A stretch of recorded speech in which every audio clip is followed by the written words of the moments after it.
Somebody asked me what I felt about what was going on in this country and how things would unfold and whether I'm worried or not. The answer to the question is yes, I am worried. And let me tell you what I believe is happening. There are four major forces in this country today. I'll call them four horns. Two are in the southwest. One is in the east. And the fourth one is Buhari, and he represents the north. Now, in the southwest, you have two horns, very powerful, aggressive, focused, and very, very committed horns, in the persons of Gani Adams, who is the Ààrẹ Ọ̀nà Kakanfò, and the other is Sunday Igboho, who, by any standard, is the hero of millions. Exceptionally tough young man. Now, these two forces, they represent the heart, soul, and mind and spirit of the Yoruba people. They cannot be stopped. They're not politicians. They cannot be intimidated. They cannot be threatened.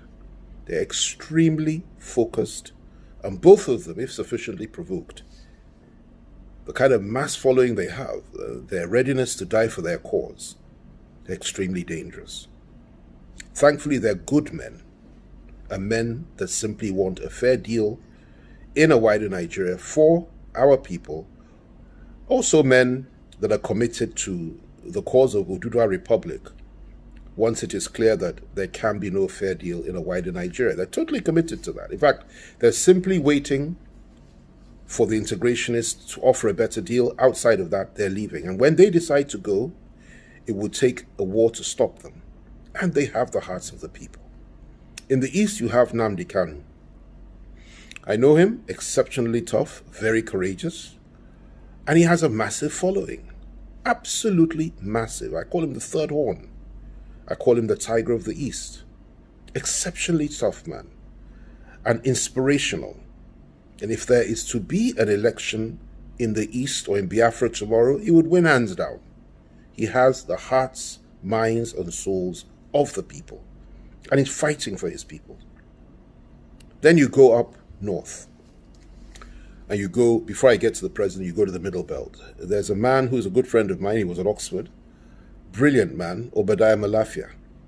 Obadiah is not a freedom fighter as such. He's not a man that is committed to any form of violence, but he's a man of ideas, and his ideas are explosive, extremely inspirational. He's very focused. He's a brilliant intellectual, and his ideas and his intellectual contributions are more powerful than bombs, because he has ignited the sense of awareness of the people of the Middle Belt, the Christian minorities, particularly the northern minorities, particularly the Christians. And he is voicing their opinions and holding their corner and fighting their corner more than anybody else in the history of the Middle Belt, as far as I'm concerned. He's extremely, extremely focused. And he represents, in my view, the fourth horn. And it's a very positive horn, very strong horn, and it represents a hope for the people of the Middle Belt. Then, of course, you have President Buhari himself, who I believe is the fifth horn. So rather than four, there are five horns. President Buhari and those that are with him, that support him, are also very focused and committed to doing what they're doing. And some of them understand the situation and are ready to adapt. Others are not. But that group collectively represents a very powerful force that cannot be underestimated. Within that camp, there are various groups. I mean, I won't go into that now. Some are more liberal and more moderate than others. But by and large, these are President Buhari's loyalists and his people. Now, these 4 or 5 horns are the ones that hold the destiny of our country. If they conflict, and if there can be no compromise between them at any point in time, and if we do not agree on a formula to avoid war in this country, if you cannot somehow assuage the feelings and persuade the Igbohos, the Adamses, and those behind them to try to be a little bit more understanding about what's going on and try to reach out to them in peace and in love and try to build that bridge, it would be a very dangerous situation we're entering into. The same with Nnamdi Kanu, and the same that the people that Obadiah represents in the Middle Belt. And that's all left to the forces that hold the state. That is Buhari's government and Buhari's people. Now what I have said so far may have lost most people, because it's really not for the less discerning and people that cannot think deeply. It's very profound what I've said. But they say a word is enough for the wise. The dumb may not understand it simply because they're not wise, but the wise will understand what I'm saying. And in a nutshell, what I'm saying is this. Politicians may act and behave as if really nothing is happening and that things are in order and that we're moving towards 2023. And they are totally and completely besotted and obsessed with who will become president tomorrow, or at least in a couple of years. But what they fail to appreciate is that in 2 years' time, there may not be a Nigeria left if things go on as they're going now. And I kid you not, I'm very, very close to many, many politicians in this country. I've been involved for many, many years. And I have never seen this level of ethnic nationalism being expressed and being exhibited amongst the Yoruba people and amongst the Igbo people and amongst the people of the Middle Belt as I have today. In fact, it's so extreme that I'm sure it's far more so than even just before the Civil War. And that's what we're dealing with. And people like Igboho, particularly, and Adams, and Kanu, and Obadiah Malafia, and even Buhari himself have tapped into the power and the attraction of that ethnic nationalism. Rightly so, in my view. It can be used in a positive way if it's used properly, if tapped into that, and there's nothing wrong with that. But where these ethnic nationalities are on a collision course, particularly when it's the Fulanis against the rest, or where the rest are saying enough is enough, and where the rest are saying that they are tired and they are fed up, and where the rest are saying that they will not be intimidated or threatened by anybody, even those that organize coercive arms of government and control the state, and where the rest are saying that, listen, if you consider us to be slaves, we will show you that we're not slaves. And you have people rising up in those areas, like the names that I've mentioned, like the horns that I've mentioned, to say we will defend the honor and the future of our people and will preserve the lives and property of our people no matter what. This goes beyond politics. This is about national survival. It's about the survival of our ethnic nationalities, and it's about the unity of our country. So I would urge politicians and those that cannot think very deeply to begin to think about what's going on. We're sitting on a keg of gunpowder, and we're acting as if nothing is happening. We've put our heads in the sand like an ostrich, and we're pretending that nothing has gone wrong. In the East today, people are being killed every day, being butchered by our security forces. And of course, unknown gunmen, as they call them, are also attacking not just civilians, but members of our armed forces, members of our police, and so on and so forth, which of course I do not support. I think it's wrong. Violence both ways is wrong.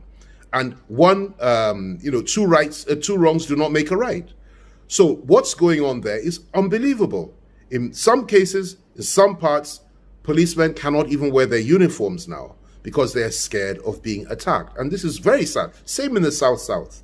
In the Southwest, you have massive militias being built up around two charismatic leaders who are prepared to go all the way if sufficiently provoked and if the state cannot guarantee the lives and properties of the Yoruba people. And let me tell you, it is only because the elders of the Southwest have been holding them back and chanting restructuring as a way out. That is why the West has been a little bit restrained. This will not last for much longer. The people there are fired up and they want their own country, and you can't wish it away. The Middle Belters have been completely suppressed, subjugated, oppressed, cheated, and belittled for so many, many years now, far more than any other group in this country. They are also seeking for emancipation. They also want a way out. And that is ably reflected by the activities and words of a man like Obadiah Malaifa, like I said earlier. And then, of course, you have the core North itself, represented mainly by President Buhari and those that think like him. Not all are extreme. Some are not. And thankfully, those that are not so extreme are the ones we can reach out to and talk to. But those that are, have no place in Nigeria anymore, as far as I'm concerned, and really ought to consider going back to Chad, Niger Republic, wherever they come from, and resettle there. But as far as this country is concerned, whether you listen to me or not, whether you believe me or not, and we will have this conversation again in about 3 years' time, and I'm sure at that time you will say, yet again, FFK was proved right. But for the now, the important thing is to recognize the challenges we're facing, cause these horns to come together and negotiate and discuss the way forward. Because if we don't do that, I assure you, there will be conflict somewhere down the line. The state cannot hold these forces down by arms. The state cannot suppress the will of the people of the Southwest through arms. They cannot do it. They can't do the same to the people of the Southeast. They can't kill everybody in the South. They can't kill everybody in the Middle Belt.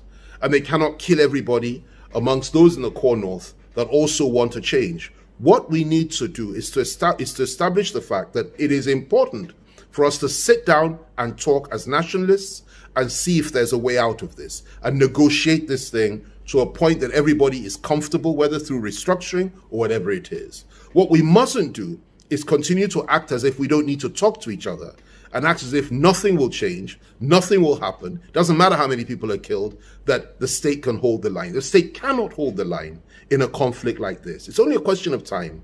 It's only a question of time.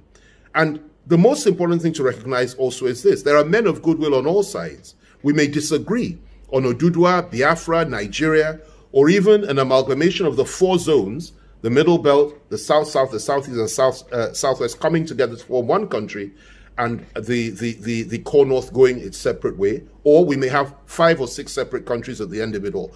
Or we may believe in an integrated Nigeria, which is restructured, we continue as one. It doesn't matter what you think. It doesn't matter what you feel. It doesn't matter where you stand on the way forward. What matters is that we must have peace. We must have dialogue. We must have understanding. And we must stop this idea that you can kill all those that are opposed to you and that you can wipe them off the face of the earth and crush the opposition and crush those that do not agree with you. This cannot work. We must talk. We must dialogue. That's the way forward. That's the only way forward. And that's my preferred option for the future for this country. I continue to trust God that we won't have a war, we won't have a conflict, but I assure you, as sure as I am, that night follows day and that day follows night. If something isn't done and we don't retrace our steps and we stop demonizing each other and killing each other, and the killing of the Igbos doesn't stop in the Southeast, the killing of Yorubas doesn't stop in the Southwest, the killing of Middle Belters does not stop, being killed by different people, whether Boko Haram, Fulani herdsmen, elements within the security forces, or whatever it is, whoever's responsible, at the end of it all, everybody will say to your tent, O Israel, they can kill us, but we also have the right to self-defense, and we will fight back and we'll defend our people. And nobody can take that right away from anybody. So let's have this conversation again in about 3 years. We'll see who's right and wrong. But I urge you all just to think and to understand the complexity of this situation and the gravity of this terrible mire that we found ourselves in. I pray for those that make these decisions. I pray for those that are in a position to help us achieve peace. And I call for dialogue and understanding on all sides, but with justice. There must be justice. Without justice, there can be no peace. There must be justice for the people of the Southwest, for the people of the Southeast, for the people of the South, the people of the Middle Belt, and justice for the people of the core North that have also been deprived by elements within the state and denied their rights. And there must be security.